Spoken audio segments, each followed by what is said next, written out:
while it's on your brains, the story of Muhammad who got shot. What happened? Man, all I know, it was, they had work call at Angola. And they started getting you ready about 6:30 in the morning.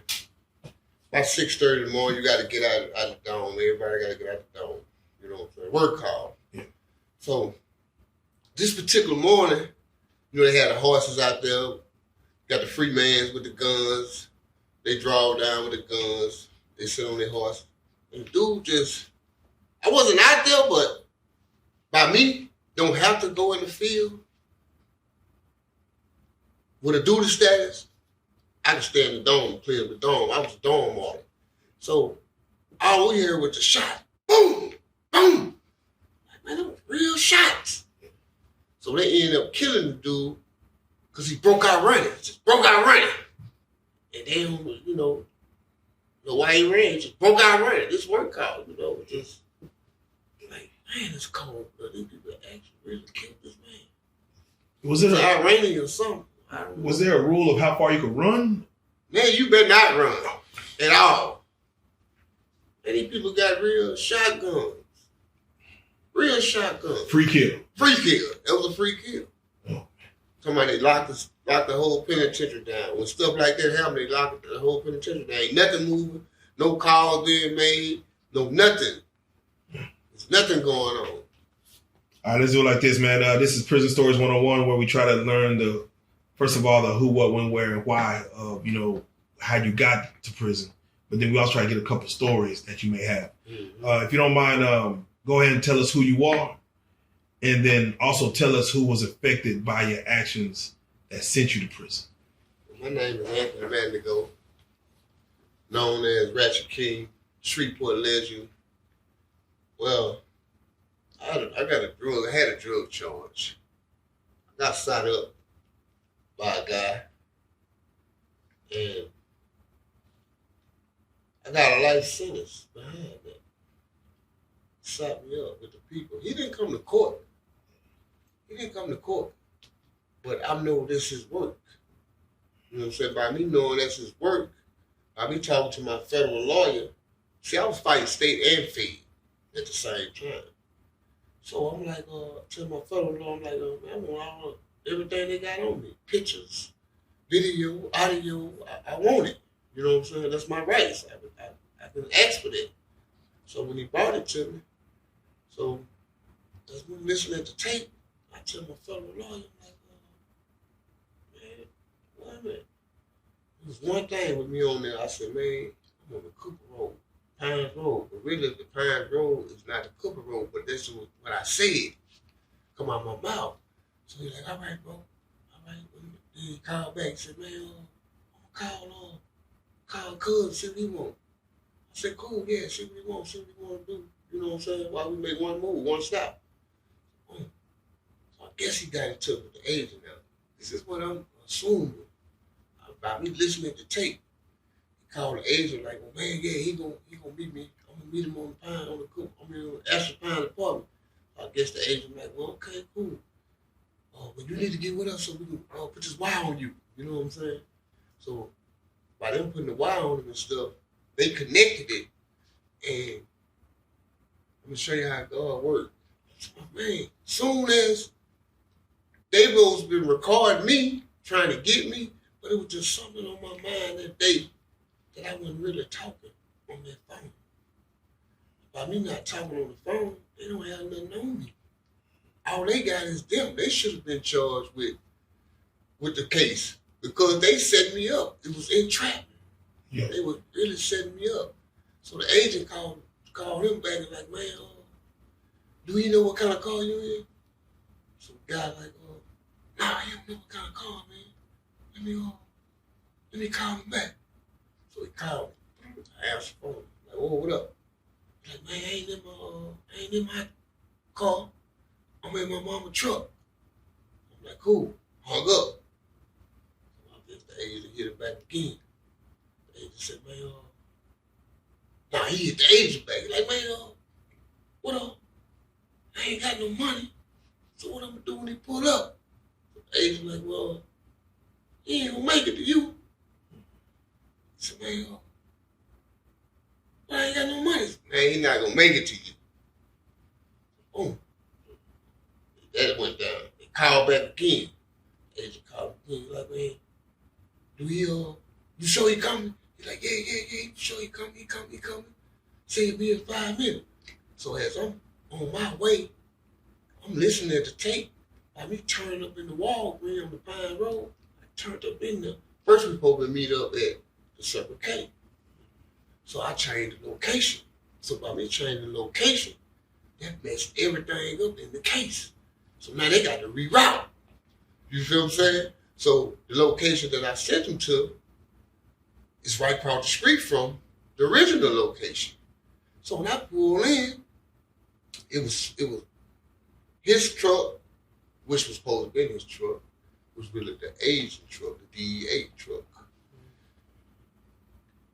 He over here, I guess, and what I supposed to did was pull in the middle.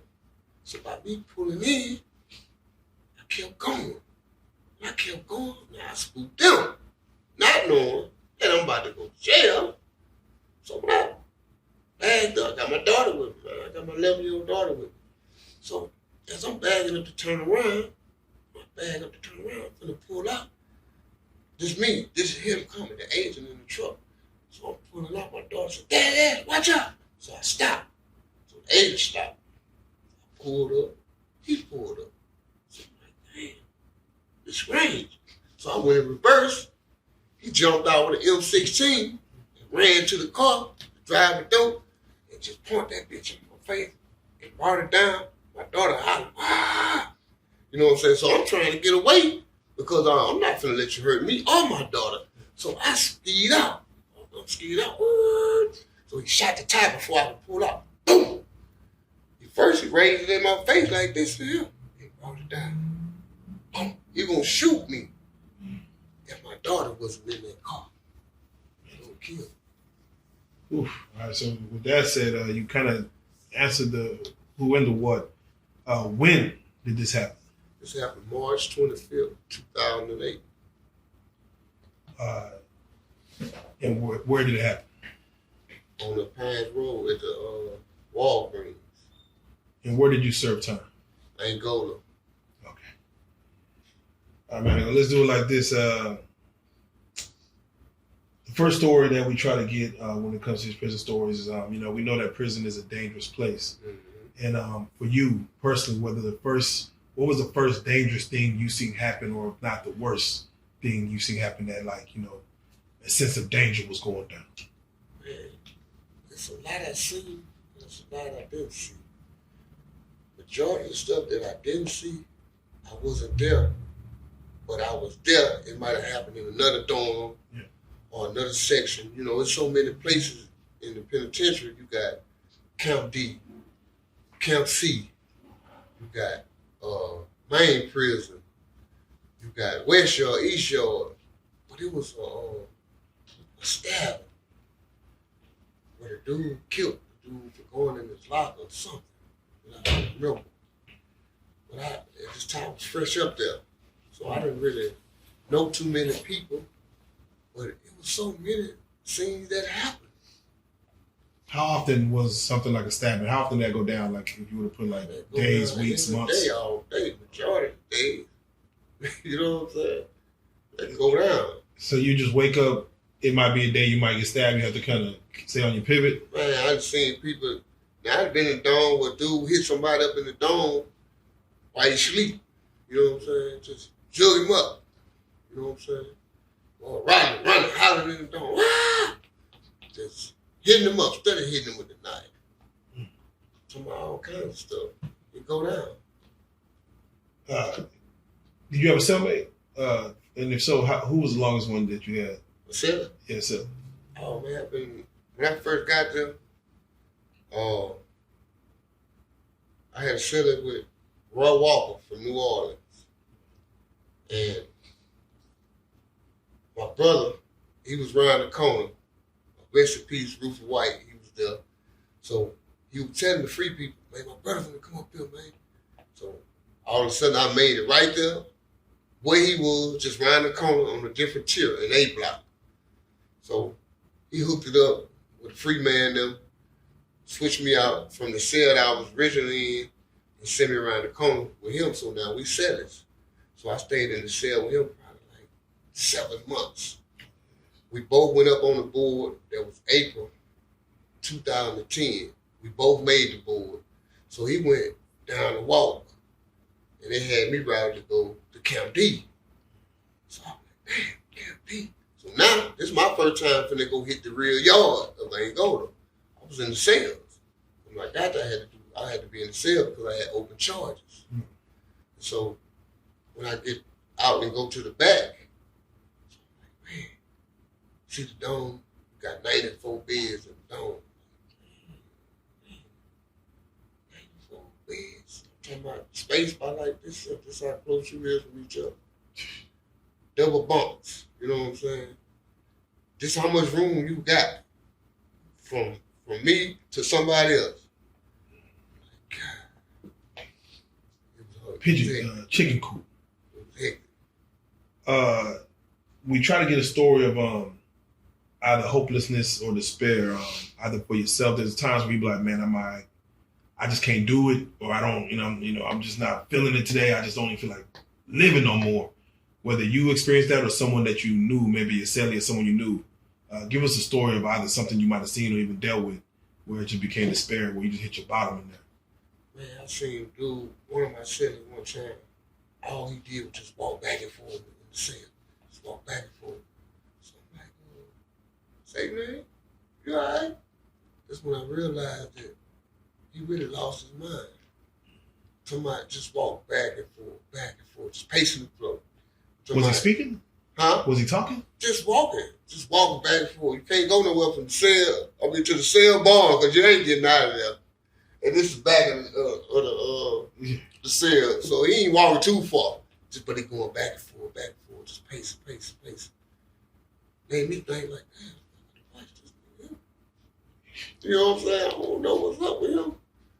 You know? What became of him? I think he raped somebody or something. I don't really know. He lost it. He was young too, man. He was young, man. He barely talk. He don't even really talk. You don't really want to be around nobody like that. Did he ever answer you when you asked him what was wrong? Did he ever tell you? Yeah, he told me what happened. That he was on a rape charge and whoop. But I can't really just remember everything, but I was just saying, man, it's cold. Oh, he raped somebody on the outside? On the outside, yeah, on the outside.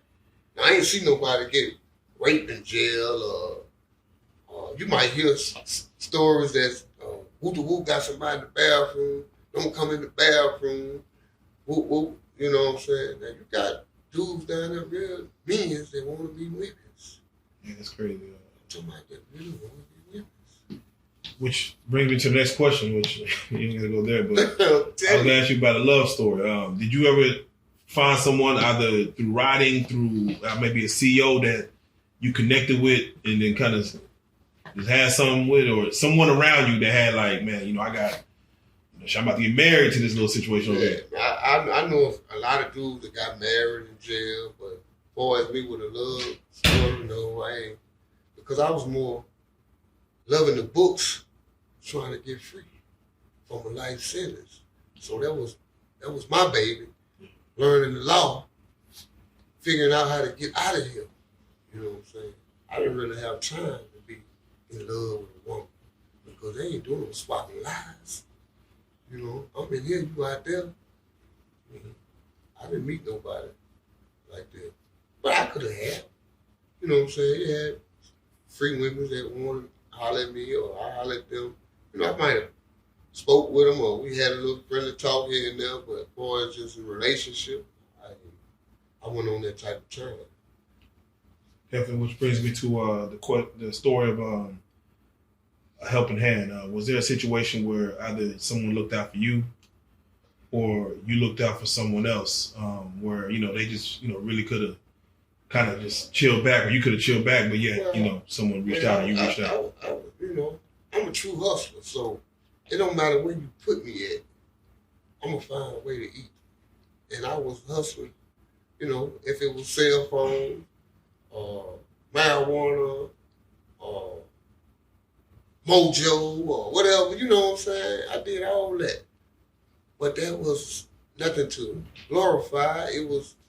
That's the only way I'm going to eat. Because they got me shot down. You know what I'm saying?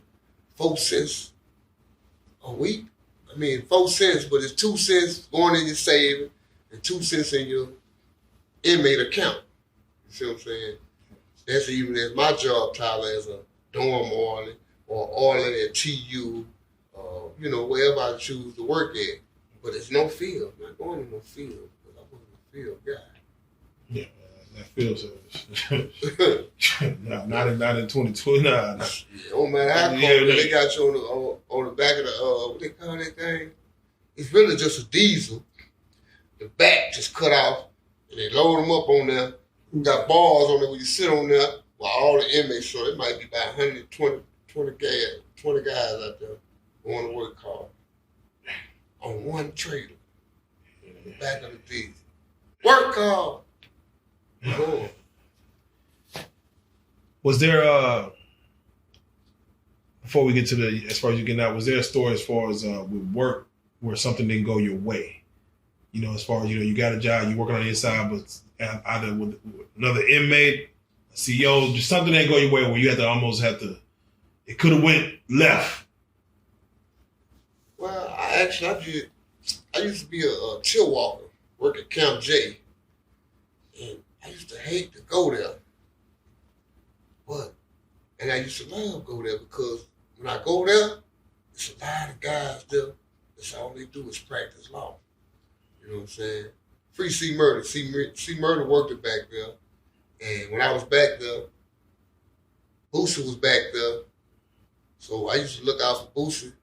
You know what I'm saying? Bring things he need when he was back there on the cell blocks. You know what I'm saying? Camp J. C Murder worked it in back there. So. Yeah, Boosie, they always talk about Boosie with PC and things like that. How does it work when someone has a notoriety to their name? Do they have to go to PC before they let you in Gen Pop? Like as far as you got to go through this before you get out there, and you don't get to pick. How does that work? Oh man, that's where you're going. He was at Death Row, extended. You know what I'm saying? So that's PC, but he eventually made it out to Camp J Badge, which is population that's the only dorm back there, just that one dorm. And C Murder was already in that dorm. And I used to just work back there. I holler at Murder when I come back there to work, catch him in the kitchen or whatever. And then when they let Boots out, he started working in the kitchen too, It was, Pretty simple. To close it out, we always try to give a story of triumph, as far as understanding how you got out, whether it was work you did yourself or someone on the outside helping you, maybe a lawyer. What is the story that got you free today to sit here and tell people to talk back about it? Well, I've been through 4-5 lawyers on my jokes. I did 15 years and 4 months, but the lawyer I had, shout out to Ratchet King. That's my last lawyer that I had on my case. And I had this guy named Gerard Edwards. That's who helped me with my case, was an inmate. People be like, man, why you getting my $400? Like, $400? Man, $400 is nothing, man. For my freedom. So, ain't nobody want to fool with Gerard, but they know he knew law. Now, I got Gerard hot once my case got overturned. Now, everybody want to holler at Gerard. You know what I'm saying? It was a sale. I put Gerard on. You see what I'm saying? Because it was one claim that Gerard did not want to do, and I brought it to attention. I said, Gerard, I want to mess with this claim right here. I said, they cannot give me no life sentence because the charge that I had, they made it a great offense. When I say a great offense, it was a controlled dangerous substance. My charge that I caught in 92, which was 10 rocks and 10 pouches. And I got 18 months probation on that charge. So I never knew exactly what this charge carried.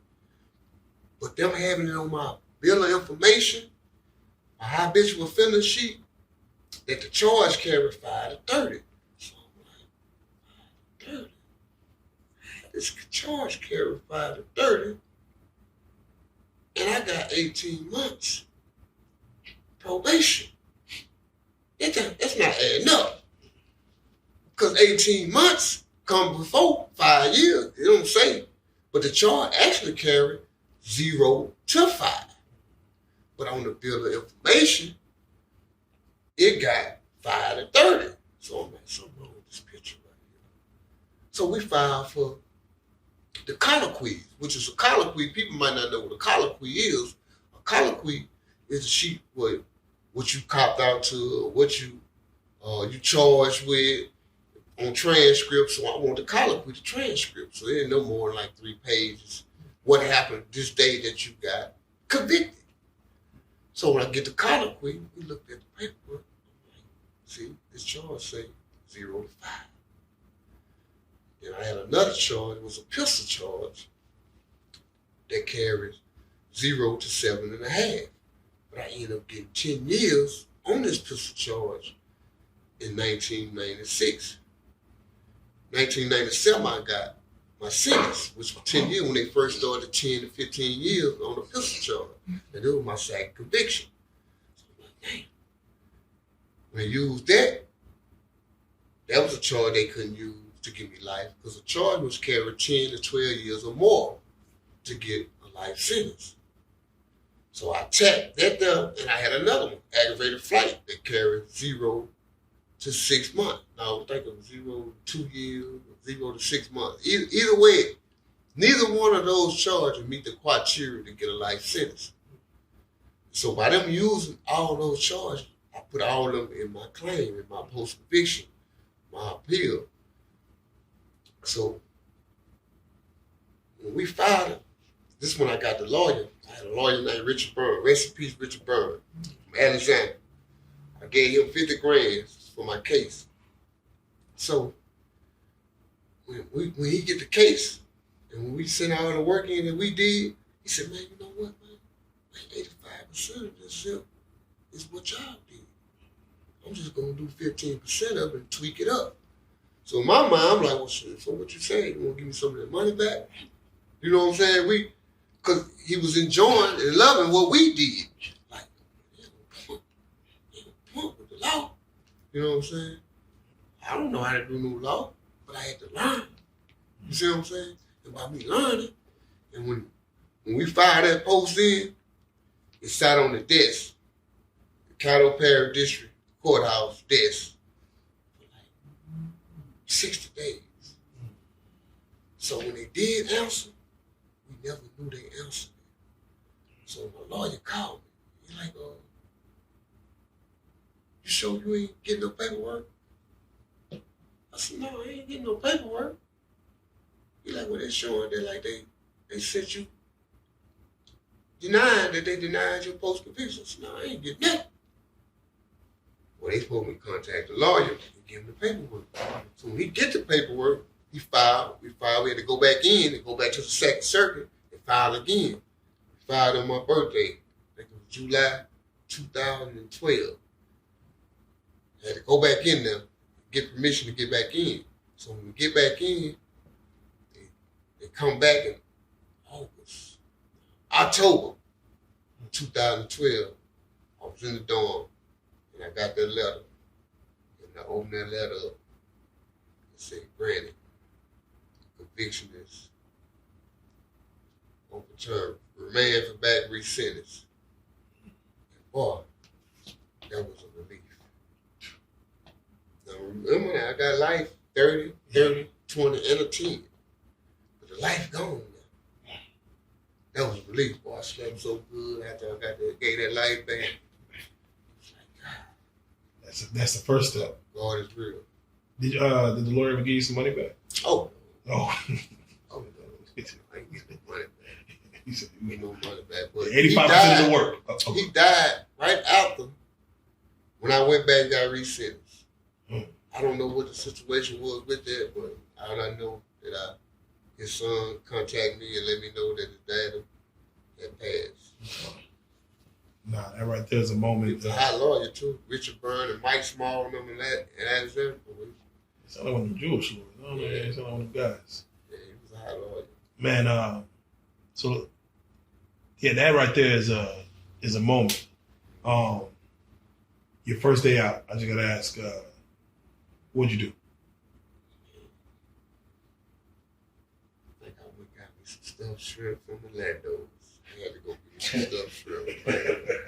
You know what I'm saying? I'm craving for them stuffed shrimp. The jam that taught us out. Oh man. Okay.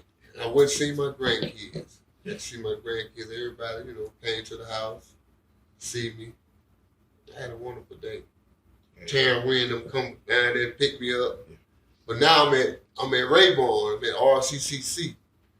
They come pick me up. Him and my cousin Charlie Brown, my little brother, just about 3-4 cars deep. And like when we left there, I'm like, man, when do we get home? Man, like it took us all day to get home. Like a 6-hour drive. Like, ah. There you go. Lost me in the system. I'm back. There you go. You back, man. I gotta say it, man. Thank you so much, man. This is Prison Stories 101, man, with the Ratchet King, man, Mandigo himself, man. I gotta say it. I appreciate you. I know I threw you on the spot to get these stories, but when we have you back, if you got some more, yeah, hold them for me. I'm gonna hold them for you. Bring them on. A lot of them little stories that happened in jail. There's a lot of things happening. We gonna get them out of There's you, a man. lot happening. I dare you, man. And I advise all you youngsters, don't go there. I don't want to see you fall and do what I did. And that was a drug charge, but you got people going there for all kinds of charges. Definitely. Stay sucker free. There you go. Stay sucker free, man. Don't let nobody trick you out your position, man. But they will. again, Ratchet King himself, man, to go. This is Prison Story 101. Appreciate it.